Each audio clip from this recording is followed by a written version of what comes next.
پنجاب کے شہر لاہور میں قائم یونیورسٹی آف ایجوکیشن لاہور میں پروفیشنلز فورم کے تحت اجتماع کا انعقاد کیا گیا، جس میں یونیورسٹی کے سینئر پروفیسرز اور اسٹوڈنٹس نے شرکت کی۔ پروفیشنلز فورم پاکستان کے نگران نے وقت اور اسلام کے موضوع پر گفتگو کرتے ہوئے شرکاء کو اللہ پاک کے آخری نبی محمد مصطفیٰ صلی اللہ علیہ وآلہ وصحبہ وسلم کی سیرت اور سنتوں پر عمل کرنے کا ذہن دیا۔ نگران مجلس پاکستان نے دعوت اسلامی کے مختلف شعبہ جات کا تعارف پیش کرتے ہوئے دعوت اسلامی کی دینی و فلاحی خدمات کے حوالے سے بھی بتایا اور اسٹوڈنٹس کو بھی علم دین سیکھنے اور دعوت اسلامی کے دینی ماحول سے وابستہ ہونے کی ترغیب دلائی۔ شرکاء نے مدنی خبروں کو اپنے تاثرات بھی دیے، بتایا کہ کس طرح آپ اپنی ایشوز جو ہیں اپنی لائف کو کس طرح سے مینیج کر سکتے ہیں، لائف کی مینجمنٹ کیا ہوتی ہے، یہ ساری چیزیں بہت مزہ ہے ماشاءاللہ سے۔ ہماری جو فیوچر جنریشن ہے وہ اس بات سے ہچکچاتی ہے، وہ ان چیزوں کو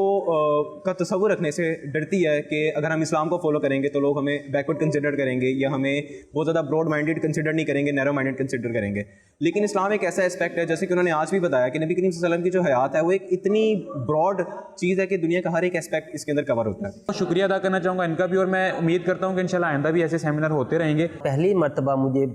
سننے کا موقع ملا کہ کس طرح سے لائف سکلز ہم لوگوں کی لائف میں ہیلپ کر سکتی ہیں، وہ ہماری لائف کو چینج کر سکتی ہیں، اور کس قدر اس طرح کی لائف سکلز کی ہمارے بچوں کو ضرورت ہے۔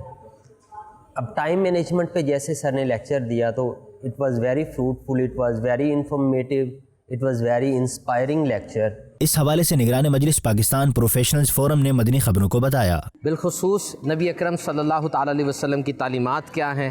نماز، روزہ، کس طریقے سے یہ عبادات ہمیں ٹائم مینجمنٹ کا درس دیتی ہیں۔ آج اساتذہ اور طلباء میں یہ بیان ہوا اور ان کو یہ بتایا گیا کہ الفاظ کے ساتھ ساتھ عمل کی کتنی اہمیت ہے، کہ ہمارا اسلام ہمیں عمل کی ترغیب دلاتا ہے۔